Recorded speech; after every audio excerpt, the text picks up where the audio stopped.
A line capital AB 65 mm long has its NDA 20 mm above HP and 25 mm in front of VP. The NB is 40 mm above HP and 60 mm in front of VP. Draw the projections of capital AB and show its inclination with HP and VP. So here he says the NDA is 20 mm above HP and 25 mm in front of VP. So when you look from the front view, we can see the distance above HP, and when it is projected, that image will going to fall on the vertical plane. You can see that 20 mm above HP is seen in vertical plane. Since we are looking from the front view, the distance what we see here is the front view distance, so obviously that will be a dash, small a dash. Then the NB is 40 mm above HP. So when you look from the front view, you can see the distance above HP, which is 40 mm. So that distance, when you look from here, it will be on the vertical plane. You can see that there is a locus of B in the front view and 60 mm in front of VP. So this is the distance which you can see from this point to this capital B is the distance which is 60 mm in front of VP. When you look from the top view, we can see the distance. That image will going to fall on the horizontal plane. So this will going to be the locus of B in the top view. A line capital AB 65 mm long. So it is the true length of the line which is 65 mm long. So with capital A, and you can see this line which is 65 mm, which is parallel to VP. So since it is parallel to HP, since it is parallel to VP, we can see the distance on HP. So here, this distance A to B1 will going to be the top view distance, and when you look from the front view, we can see this line which is 65 mm long. So that 65 mm long will going to be this distance, that is A dash to B1 dash. So here with A dash as center, take the radius of 65 and cut an arc on the locus of B in the front view. So you are going to get the true length line. Similarly, capital AB is 65 mm long, which is also the true length in the top view. With small a as center, take the radius of 65 mm and cut an arc on the locus of B in the top view, so that you are going to get that small b2. So this is small ab2 is the line which is the true length in the horizontal plane. See, when you look from the we know that this is the true length in the vertical plane. If the line is to be true length in the vertical plane, obviously that line has to be parallel to VP. So when you look from the top view, we can see the distance which is small AB1, capital AB1 is the distance which is parallel to VP. So since it is parallel to VP, so you are getting the true length in VP. So that is the reason why we have written capital A and capital B1.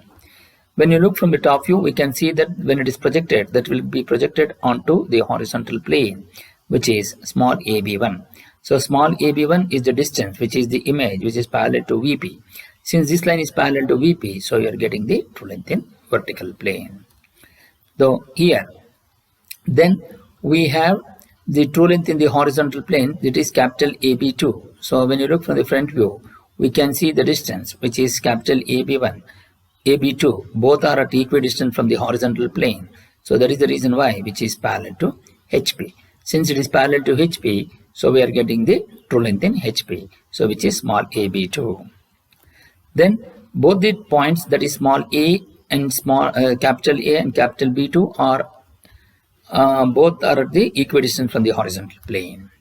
So with small a as center, take the radius of AB2, which will be 65, and cut an arc on the locus of B in the top view to get the true length in the vertical plane, horizontal plane. Now what we need to find out is, we need to find out the inclination with respect to both HP and VP. So obviously we got the true length in HP and the true inclination in HP and true inclination in VP. Now what we need to find out is, we need to find out the apparent length and apparent inclinations. So we need to find out the apparent inclination. To find out the apparent inclination, first we need to find out the apparent length. So to do that, so we have the point which is here. When you see now, when you look from the top view, we can see the distance that is small AB1, which is the top view for this capital true length, capital AB1. So capital AB1 is the one which is a true length in the vertical plane because that line is parallel to VP. So to find out the apparent inclination of that, so when you look from the top view, we can see that the image which is rests on HP, which is falls on HP, which will be small AB1. So but B1 is not in front of VP, is not in front of VP by 25 mm. Instead, the B1 should be in front of VP by 60 mm. So with a small a as center, taking the radius of AB1, you rotate such that it will going to be on the locus of B in the top view. So to get the point small b. So join small AB, which will going to be the apparent inclination with respect to VP. But when you want to rotate in space, we have AB1, which is capital AB1, which is in front of VP by 25 mm.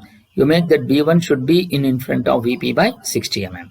So with A as center, taking the radius of AB1, you rotate that B1 such that B1 will going to become B, such that it is B is in front of VP by 60 mm.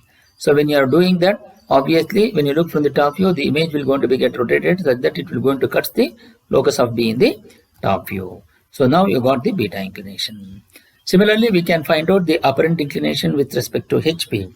So to do that, now we are going to consider again capital AB. So this is the line which is in, this is the line which will be the one which we have to get it. So to do that, we will going to take the true length in HP. So with A and B2, capital AB2 is the line which is above HP by 20 mm and B2 is also above HP by 20 mm. So the line is parallel to HP.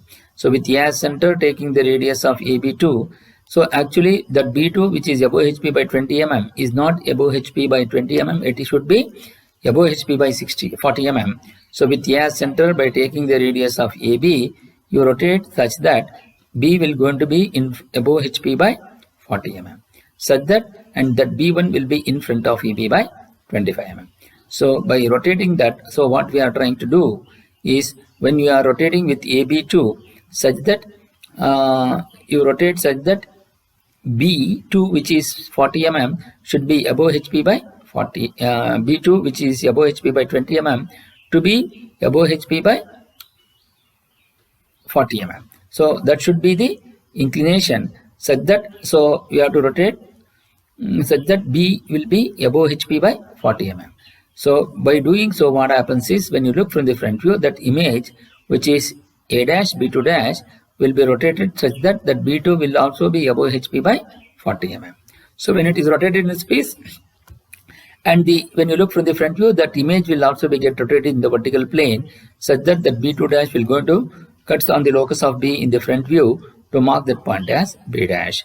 Then join A dash B dash with a dark line. So now we are going to get the apparent inclination with respect to HP.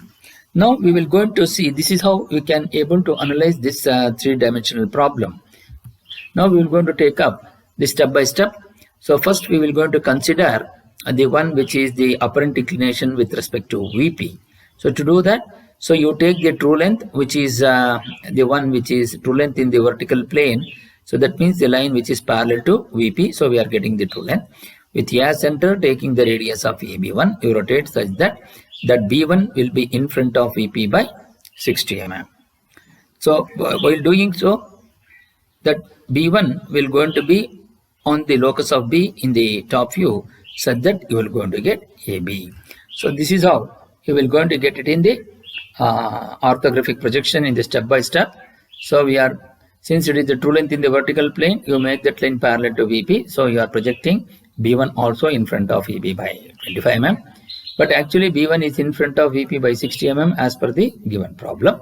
With A center, taking the radius of AB1, you rotate such that it will going to cut the locus of B in the top view to get small AB. So it is going to be, that is beta. Similarly, when you are taking the true length in the, when you want to find out the apparent inclination with respect to HP, so you take the line which is parallel to HP, which is AB2.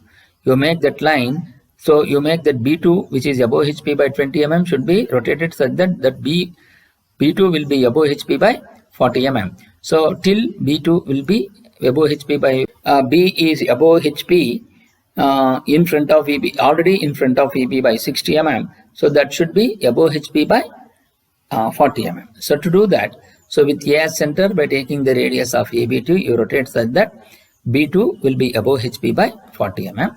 So while doing so, when you look from the front view, so what happens that both AB2 is A dash and B2 dash is above HP by 20 mm, but actually because of the presence of locus of B in the front view, which is above HP by 40 mm, which is given in the problem.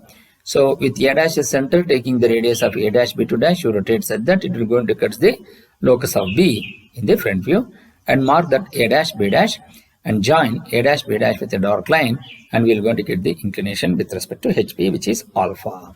So when you are doing it in the orthographic projection, you take the true length in the horizontal plane. So that means this A dash B2 dash should be parallel to HP. A dash is above HP by 20 mm and B2 dash should also be above HP by 20 mm. Then because you know that the true length, you know that the locus of B in the front view is above HP by 40 mm. So with A dash as center, taking the radius of A dash B2 dash, you rotate such that it will going to cut the locus of B in the front view. So mark that point as B dash and join A dash B dash with a dark line. So this is how we will be able to find out the step by step, such that you will be able to get the apparent inclination with respect to HP. So now we will going to take up how to solve the problem in the sketchbook. First, we will going to draw the XY line and mark XY and VP and HP. Then he says, as its NDA is 20 mm above HP and 25 mm in front of VP. So from XY line, you measure 20 mm above XY line and draw a horizontal line. Similarly, from XY line, you measure 25 mm below XY line and then draw a horizontal line. Consider any point and from there draw a vertical projector such that it will go into cuts at A dash in the front view and A in the top view. And mark this point as A dash and A, and also capital A in bracket and capital A in bracket in the top, both front view and top view. Similarly, the NP is 40 mm above HP and 60 mm in front of VP. Above HP will going to come above XY line. So from XY line, you measure 40 mm and draw a dash dot line. Similarly, 60 mm in front of VP. In front of VP will be below XY line. From XY line, measure 60 mm and draw a horizontal dash dot line, which is at a distance of 60 mm below XY line. And mark this line as locus of B in the top view and locus of B in the front view. Then once you know that he has given the true length of line capital AB is 65 mm long, with A dash as center, taking the radius of 65 mm, cut an arc on the locus of B to get this point B1 dash. And similarly with A as center, take the radius of same radius because the true length is same both in HP and also on VP. So with A as center, taking the radius of 65 mm and cut an arc on the locus of B in the top view and mark this point as small b2 and mark this point as small b1 dash. Then since it is the true length which is given, write capital B in bracket here, write capital B in bracket. Then join A dash B1 dash with little bit thicker than the XY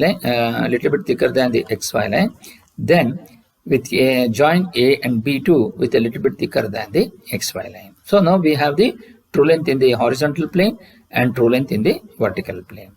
You take the true length in the vertical plane first because it is considered this as a B1 dash. As we know that A dash B1 dash is the true length in the vertical plane. So that line, when you look from the top view, is parallel to VP. So that means A is in front of VP by 25 mm and B1 is also in front of VP by 25 mm. So project a point from B1 dash such that it will go to touch the locus of A in the top view and mark that point as B1. With A as center, by using the compass, you measure the distance of AB1 and draw an arc such that it will go to cut the locus of B in the top view and mark this point as small b. Then join A and B with a dark line and then identify this angle as beta, which is the apparent inclination with respect to VP. Similarly, you mark this angle as phi because it is the true inclination with respect to VP. Then we know that now we will going to consider to find out the true length, apparent inclination with respect to HP. You take the true length in HP. So the true length in HP is AB2. So you know that this is the true length in the horizontal plane. So that means that line is to be parallel to HP. So A dash is above HP by 20 mm and B2 dash should also be above HP by 20 mm. So you draw a vertical projector from B2 such that it will going to be on the locus of A in the front view. Both A dash and B2 dash should be above HP by 20 mm. So, but actually due to the presence of locus of B in the front view is 40 mm above HP, with A dash as center taking the radius of A dash B2 dash, draw an arc such that it will going to cut the locus of B in the front view, and you mark this point as B dash. Then join A dash B dash with a dark line, and join B dash and B1, B dash and B both will going to lie on the same line, and you mark the inclination with respect to HP, which is true inclination with respect to HP as theta, and you mark the apparent inclination with respect to HP as alpha. Then by using the protractor, you measure with respect to the A dash as center. With respect to the horizontal line, you measure an angle theta, which will be 17.92 degrees when you are doing it in computer. When you are doing it in manual, it will be 18 degrees. And similarly, alpha inclination will be 21.42 when you are doing it in computer. When you are doing it in manual, it will be 22 degrees. With A as center, with respect to this horizontal line, you measure an angle of phi, which will going to be 32.58 degree when you are doing it in computer. When we are doing it in manual, it will be 33 degrees. Similarly, beta, which will going to be 34.47, and when you are doing it in manual, it will be 35 degrees. This is how you will be able to solve this problem in the sketchbook.